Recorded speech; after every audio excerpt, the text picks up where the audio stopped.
I sit at the kitchen table, hands shaking as I dial the number I know by heart. Sunlight pours in through the windows, stretching long golden beams across the old oak surface. Outside, the maple trees stand still, their leaves tinged with early autumn.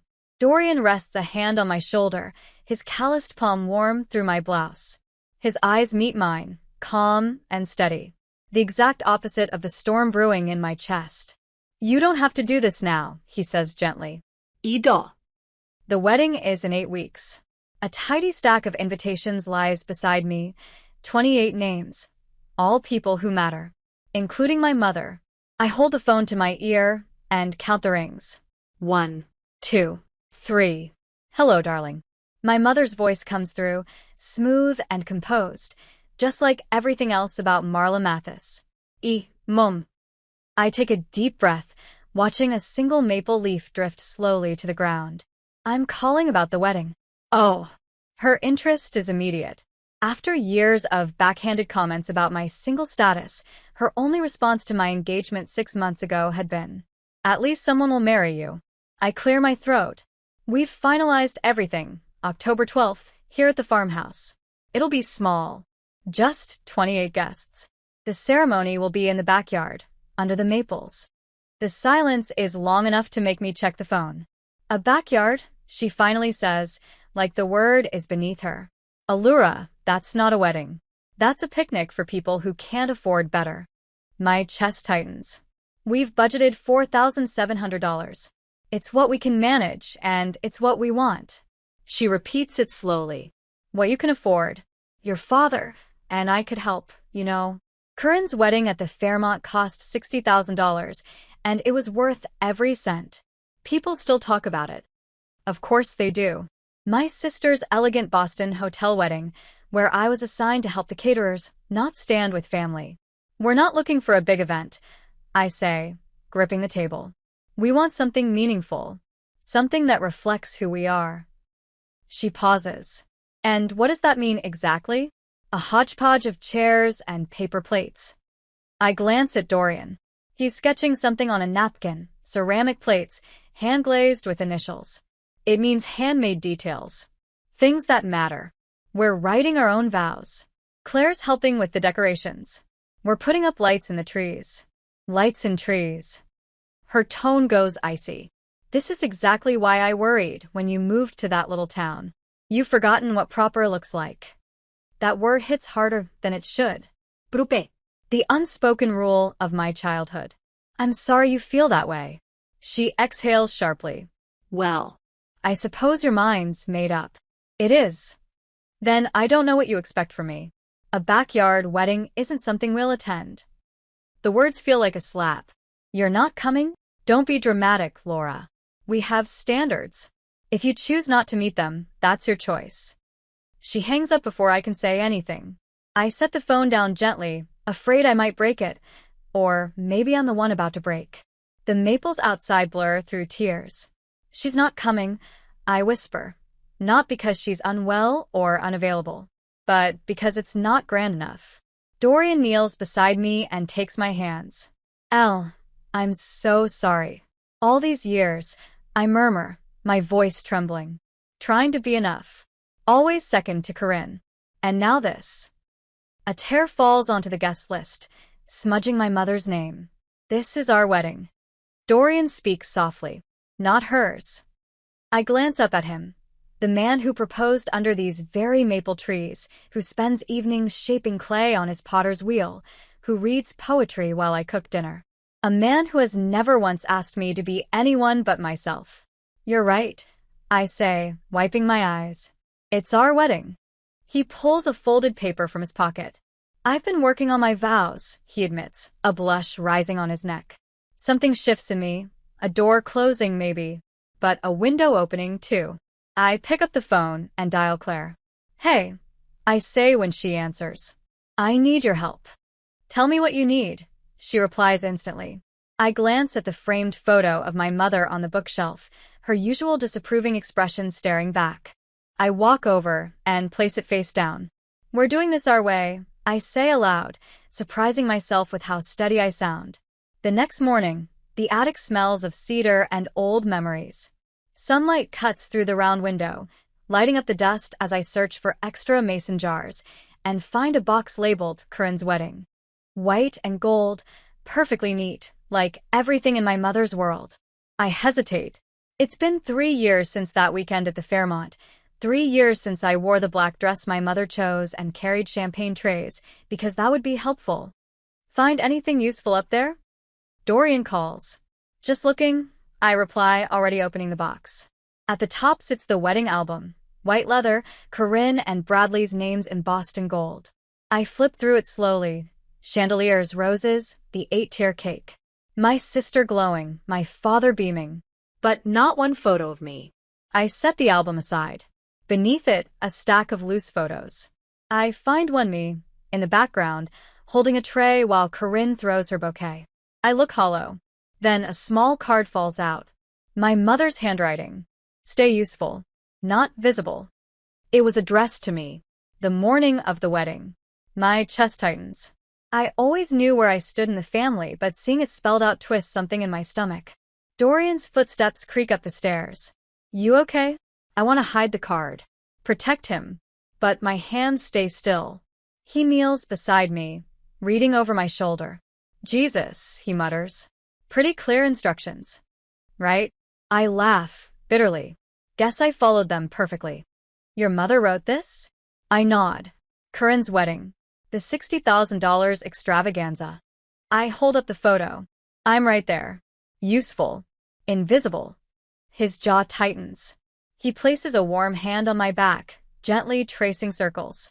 I thought if I tried harder, maybe she would. My voice breaks. But it was never about what I did. It was who I am. My phone buzzes. A message from Corinne. Mom says you're still doing that backyard thing. I show it to Dorian. They're talking about us. I say. Our sad little wedding. Maybe she's right. I blurt. Maybe it'll look cheap. Maybe people will feel sorry for us. Stop, Dorian says, holding my hands. This isn't about them. But doubt has already crept in. I see our mismatched chairs, homemade decorations, ceramic plates. I hear the whispers of pity. Then the front door slams. Claire's voice echoes. Hello? I brought fabric samples. We're up here, Dorian calls, eyes still on mine. Claire appears at the top of the stairs, arms full. She stops at my face. What happened? I hand her the note. She reads it, fury flashing in her eyes.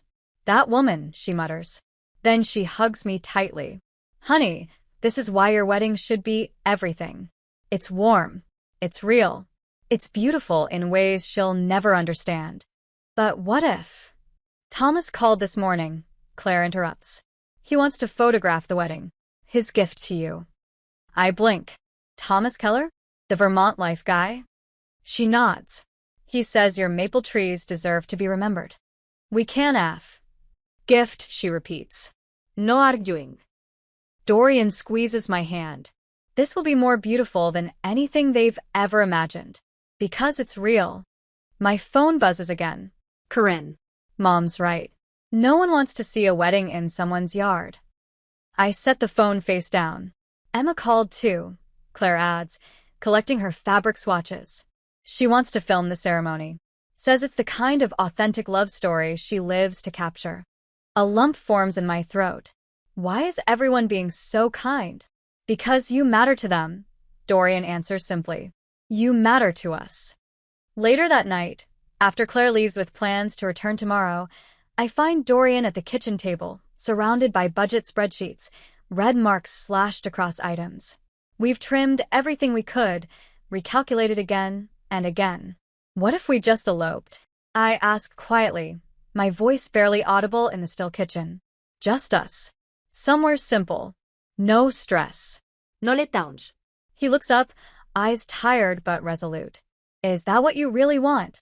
I think about our maple trees, about Thomas's photos and Emma's camera, about Claire's fierce commitment to making this day beautiful. I think about all the people who said yes to helping, no hesitation. No, y admit soufflé. But I'm scared. Of what? I gesture at the spreadsheets. That she's right.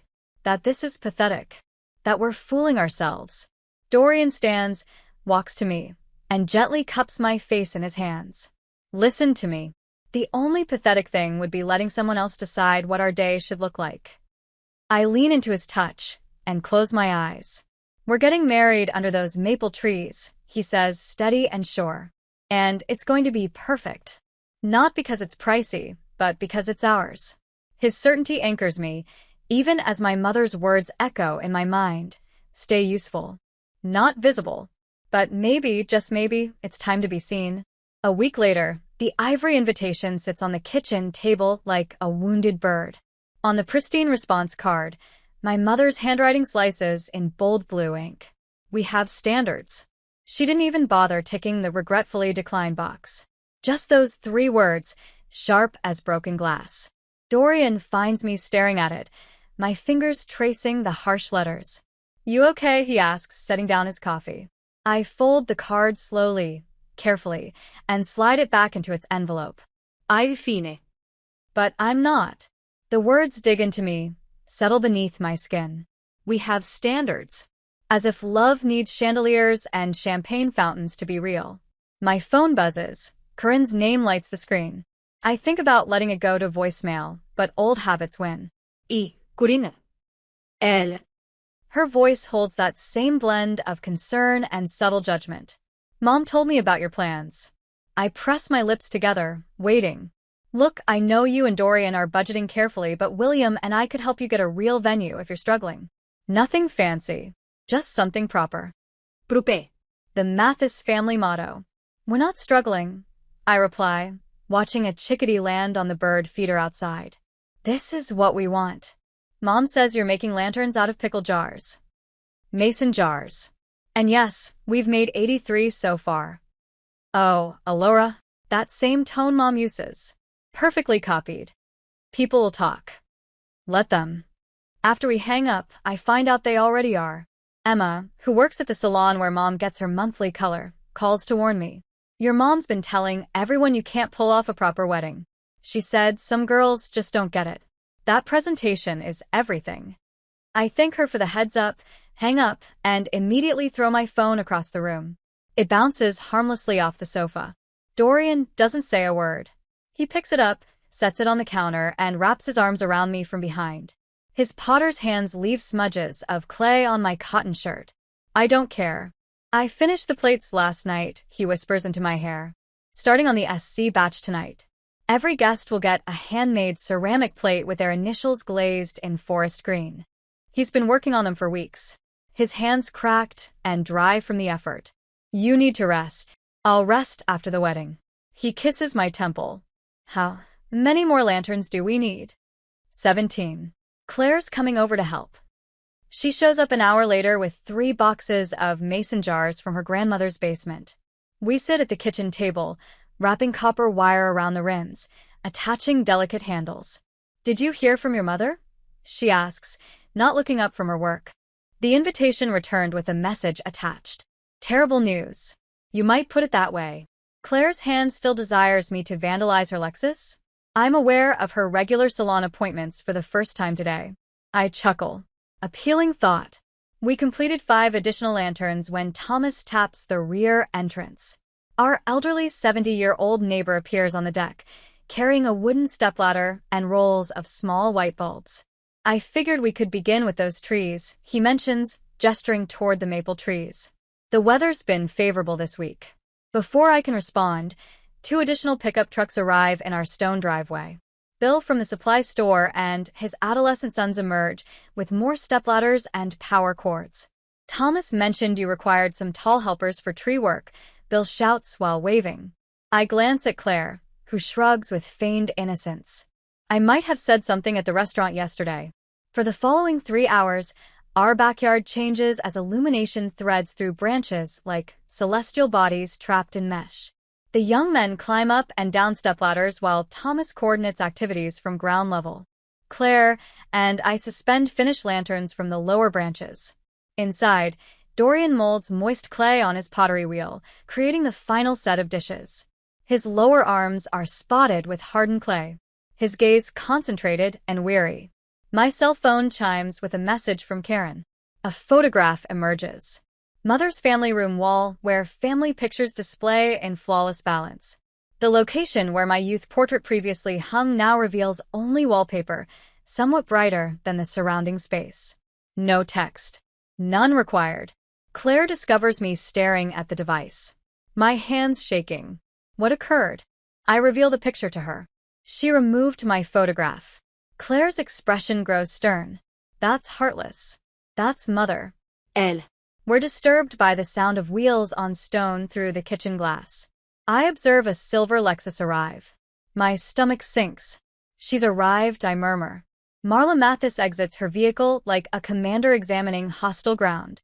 Cashmere pullover, pearl jewelry, leather driving gloves. She examines the yard, the men on stepladders, the illumination, the mason jar lanterns with suspicious eyes. I move onto the deck, arms folded across my torso. Mother, this is surprising. Obviously.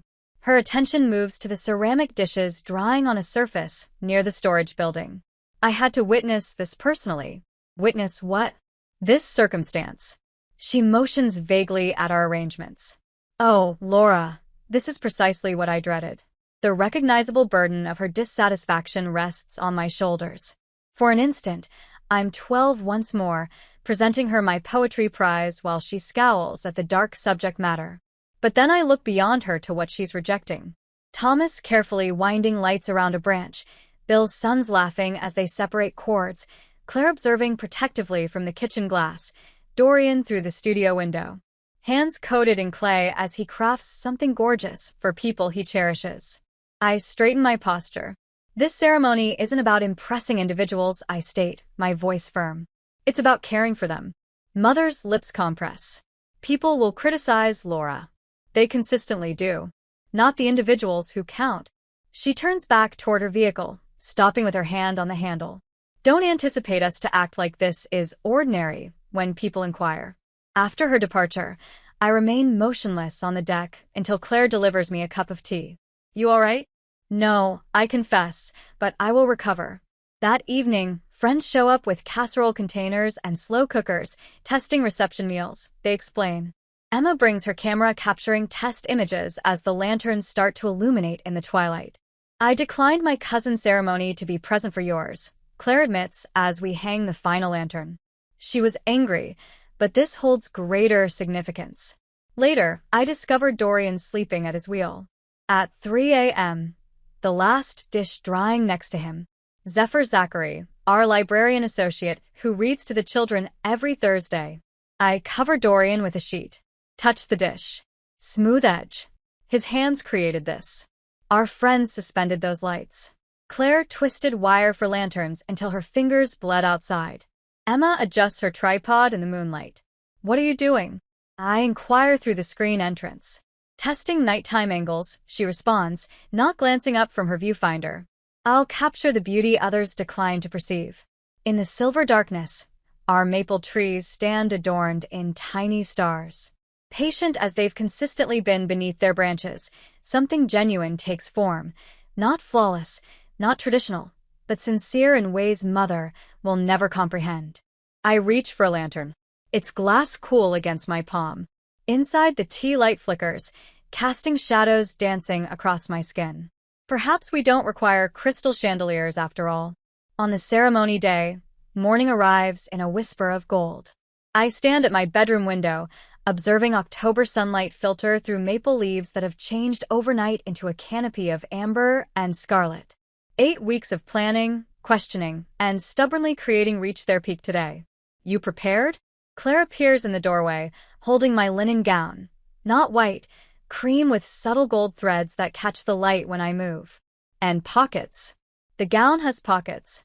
I believe I am. My voice sounds more stable than I anticipated. Through the window, I observe our friends positioning the last of the mismatched vintage chairs on the lawn. Thomas adjusts his camera settings while Emma tests angles for her recording. Neighbors string the final lanterns through trees that have observed every season of my life with Dorian. Each glass container catches sunlight, promising to glow like captured stars after sunset. My phone vibrates. A text from Karen. Hope your backyard event succeeds. Mom's informing everyone you eloped. I place the phone face down on my dresser and step into my gown. Noż cóż? Claire asks, noticing my bare feet. I wiggle my toes against the worn floorboards. The maple leaves will serve as my carpet downstairs. Dorian has vanished. Tradition he insisted on, though nothing else about this day follows convention. Through the kitchen window, I glimpse the table set with his handmade dishes, each glazed with a guest's initials. 80 hours of labor for 28 place settings. Thomas knocks gently. 5 minutes, Laura. I nod, suddenly unable to speak. Claire squeezes my hands, then slips outside to take her position. I stand alone in the kitchen where 2 months ago, I weathered my mother's rejection. The space feels different now, somehow lighter. The first notes of music float through the open window, not the traditional wedding march, but a simple guitar melody played by Dorian's cousin Mike. I step onto the back porch. The world narrows to a path of scattered maple leaves leading to the oldest tree in our yard, where Dorian waits. The faces turning toward me belong to people who said yes, who appeared, who helped string lanterns and arrange flowers and bake pies for our dessert table. With each step across the cool grass, something settles inside me. The weight of seeking approval falls away like autumn leaves. Dorian's eyes find mine. His smile breaks open something in my chest. The ceremony unfolds in moments that feel both fleeting and eternal. Dorian's voice breaks as he says, "You make me feel like I've found home." The hand-fasting ribbon embroidered by Claire with our initials and the date wraps around our joined hands. Simple gold bands exchange beneath branches that have already witnessed our story unfold. After we dine at long tables pushed together, platters pass from hand to hand, hearty stews in enamel pots, fresh bread still warm from neighbors' ovens, vegetables from gardens down the road. Laughter ripples across our gathering. No assigned seating. No formal speeches. Just genuine connection. As twilight softens the edges of our world, the lanterns glow to life. Emma moves among us with her camera, capturing moments I'm too overwhelmed to fully absorb. Thomas spinning Claire beneath a canopy of lights. Dorian's father raising a toast with tears in his eyes. Our librarian friends dancing barefoot on grass still warm from afternoon sun. Later, much later, when most guests have departed and just our closest circle remains, Emma shows me a clip on her camera screen. "I'm putting together something simple," she says. Just 75 seconds. The video plays, golden light filtering through leaves, Dorian's face as I walk toward him, the laughter erupting when our elderly neighbor tossed handfuls of maple seeds instead of rice, the entire day, distilled to its essence. "What will you call it?" I ask. Emma shrugs. "The 12th of October. Backyard vows." I nod. No further explanation needed. 2 days later, while Dorian and I drink coffee on our porch, my phone buzzes with a notification. Emma has posted the video. I click the link without expectation, without agenda, just to revisit our day. The number beneath the video reads 3,782 views. By evening, it's 12,400. I wake the next morning to 30,000 views and comments flooding in faster than I can read them. This is what a wedding should be, love, not show. I cried watching this. So much more meaningful than the $50,000 production my daughter wanted.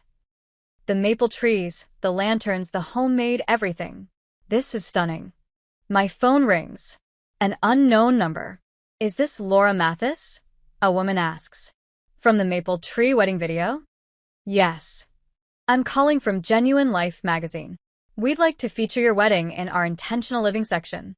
The authenticity is exactly what our readers are seeking. I sink onto the porch steps, watching another maple leaf spiral toward the ground. "Laura?" Dorian appears in the doorway, coffee mug in hand. "Everything okay?" I show him my screen where notifications continue to appear. Our wedding has gone viral. His eyebrows lift. Viral? Like a disease? I laugh. The laughter emerges from somewhere profound and free, like something infectious. Something others yearn to experience. Another alert appears, a wedding planning company wanting to share our genuine authenticity method. The contradiction doesn't escape me. The ceremony my mother considered too simple for her presence has now been witnessed by countless strangers who find it perfect precisely as it existed, exactly as we designed it. A message from an unfamiliar number arrives. Just watched your wedding footage. Is that actually your backyard? It resembles something from a design magazine. I recognize the area code. Boston. Perhaps one of my mother's acquaintances. The maple tree remains quiet, observing as I turn my face toward the morning sunlight and grin. My phone vibrates on the kitchen counter at 7:36 a.m., 3 days after our wedding footage became viral. 30,000 views transformed into 100,000 overnight. Now the number lingers near 500,000. Will you respond to that? Dorian inquires, pushing a mug of Earl Grey in my direction. I turn my phone face down. Karen's name appears on the display, her first direct communication in months. Why didn't you inform us it would be so stunning? The message rests like a weight in my chest. No congratulations. No regrets. Just blame disguised as praise. What is her intention? Dorian doesn't hide the edge in his tone. His protective instincts have intensified since the ceremony. I push the phone toward him. Apparently, I should have promoted that our wedding wouldn't shame them, as though that would have made any difference. He curls his fingers around his coffee cup. The pottery displays his fingerprint in the finish, proof of its maker. My phone vibrates once more, this time a voicemail alert. My mother. I hit play, placing it on speaker, between us. Alora. Her voice penetrates our kitchen, fragile and tense. I've received 3 calls this morning, people questioning why we weren't present at such a significant ceremony. You've made us appear awful. Return my call. Click. No farewell. Dorian extends his hand across the table, covering mine. You don't need to respond to her. I understand, but the familiar tug persists, that invisible cord pulling me toward their validation. 2 decades of programming doesn't disappear in one autumn afternoon. During the morning, the messages accumulate. Family, friends. My mother's college companion. Even my father's assistant. By midday, an email appears from my mother. Subject line. Proposal.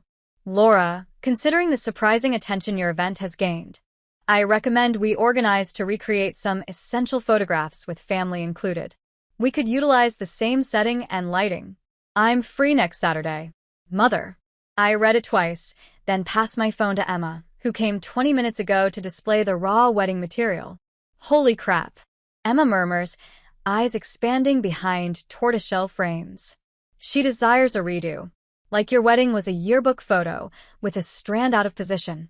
She doesn't want to redo, I state, the understanding washing over me like autumn chill. She wants to rewrite what happened. Emma places her laptop on our coffee table. What will you tell her? The reality. I retrieve the phone, typing my reply with firm fingers. Mother. The wedding occurred as it was intended. There will be no recreations. Laura. I hit send before I can doubt myself. Emma observes me, with gentle interest. You alright? No. I glance at the wedding video frozen on her laptop display. Maple leaves drifting around us as we exchange vows. But I will recover. Actually, I have a thought. I'm listening. She moves closer. I want you to arrange a private viewing here in our living room. The complete, unedited wedding video. Emma's eyebrows raise for your mom? Yes. I turn to Dorian, who has moved to stand behind me. I won't request an apology. I simply want her to witness what she decided to miss. He presses my shoulder. Are you certain? No, ¿y cómo fas? But I must do this regardless. 3 days later, Emma positions chairs in our living room. Nothing elaborate. Just 4 different seats facing the wall where she's mounted a projection screen.